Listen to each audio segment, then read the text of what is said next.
Well, hello, good morning, good afternoon, good evening. Whenever you happen to be listening to this, this is going to cover Chapter 5A. So the first section, going from pages 150 to 157. So we're going to talk about basically the lead up to the Declaration of Independence and the Revolutionary War, which will be in Chapter 6. Okay, so we had in what years? 56 to 1763, the French and Indian War.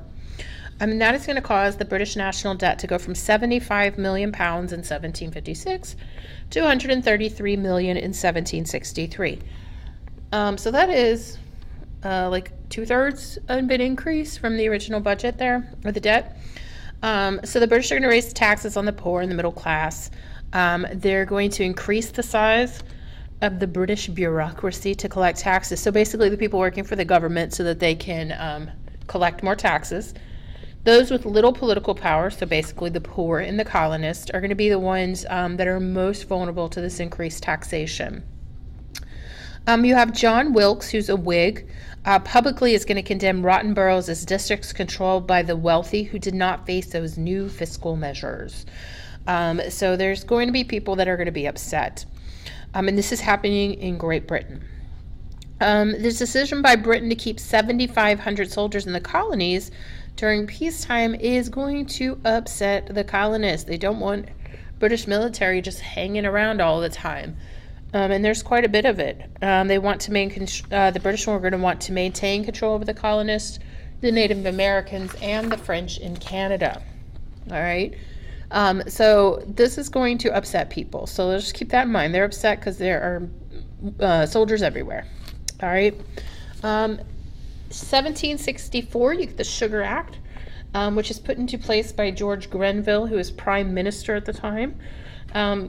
So it sets a 3 pence per gallon duty on French molasses in the colonies. So basically, if you want the molasses, you have to pay a tax for it. Americans are going to publicly argue that the new tax would destroy the French trade. Well, that is one of the things the British wanted. They've been at war with them. They are not interested in helping out the British. They're mad at the colonists for continuing to buy things from the British.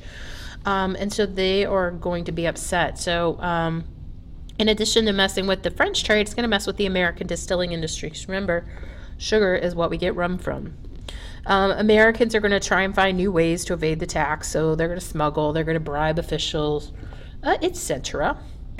You're going to have a debate over whether the Sugar Act is unlawful because the tax does not originate with the people. So you're going to start to get the cries of no taxation without representation. If you were accused of breaking the law, you were sent to a British-appointed judge for your trial. Old American fears are revived that the Sugar Act would make colonies slaves to Britain. So basically, all these things that are tying them more and more to Britain is going to upset the colonists. They argue that those in the colonies were being treated as less than Englishmen. So they want to be perceived as Englishmen. They want to have the same rights and whatnot as an English person living in Great Britain does. But I can promise you they were not viewed the same way by the British people that lived in Great Britain. Let's see, points of the act were debated, but reality was the act revealed some new efforts by the British to take more control over the colonies. Some English parliamentarians argue the colonists did not have the same rights as Englishmen because they weren't living in Britain, and so they were second-class subjects to the king. So you are going to have a lot of disagreement. That is going to thoroughly upset the colonists. They want to be British very badly. Okay, so these are the British colonies in 1763 after the French and Indian War. So you can see where the royal part is, the red. You have still a few proprietary colonies, and Rhode Island and Connecticut being corporate colonies. So their charters are run by a company, proprietary, run by an individual or a couple of individuals, and then the royal colonies run by the British government. So Quebec and all that land that is west of that proclamation line that is in that kind of orangey color is all owned by Great Britain, and it is land that was given to them in the Treaty of Paris, 1763, after the French and Indian War. I don't know if I mentioned in the last lecture or not, but if not, interesting piece of information. You see where it says Spanish Louisiana? Well, the French owned Louisiana, but when they kind of realized they were going to lose this French and Indian War and have to cede their land, they do this little secret treaty with Spain and give them the land. And Spain holds on to it for a little while until France gets it back. And we will eventually buy it from France. So I don't remember when the time is that but it happens sometime between 1763 and 1803 when we purchase it from France. So just an interesting tidbit. Okay. The Stamp Act is going to be the biggest problem. So the Stamp Act is going to go on any type of court document, any kind of land titles, contracts, newspapers, printed materials. And this is supposed to cover at least a portion of the cost of keeping the soldiers in the colonies. Well, they don't want the soldiers in the colonies, so why should they have to pay money for the soldiers to be in the colonies? They're not agreeing with that at all. Grenville is going to hold that either the colonies pay for their own defense or face a stamp tax. Well, they don't want to pay for their own defense either because they don't want the British soldiers in the colonies. So that's going to be something that's not going to work either. The British are going to contend that the colonies had virtual representation because of Parliament members who were transatlantic merchants and sugar planters in the West Indies. Well, if you live in the West Indies, do you really know what's going on in the colonies? No.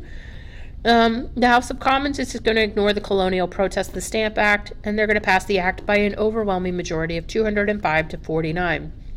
They will also pass the Quartering Act of 1765, which is going to require colonial governments to provide barracks and food for the British troops. And sometimes that will extend into people's personal homes, which is going to be quite an issue for many, many people. And that is why we have the Third Amendment, which basically says that you will not be required to quarter soldiers during times of peace. And this was technically a time of peace. So that is going to be a lot of issues. You also have the Proclamation Act of 1763, which occurs. The British don't want to have a problem with the Indians, and so they're going to have the Proclamation Act of 1763, which says that people cannot move west of this proclamation line right here. It's really not going to stop people. But they don't want to have, Great Britain doesn't want to have to defend the colonists against the natives at this point in time. And this is contested area. And the natives are upset that the French ceded this land to Great Britain without talking to them first. So anyway, that is it for this section. Next one will be short too. So I look forward to speaking to you again. All right, have a lovely morning, afternoon, or evening, and I will talk to you soon. Bye.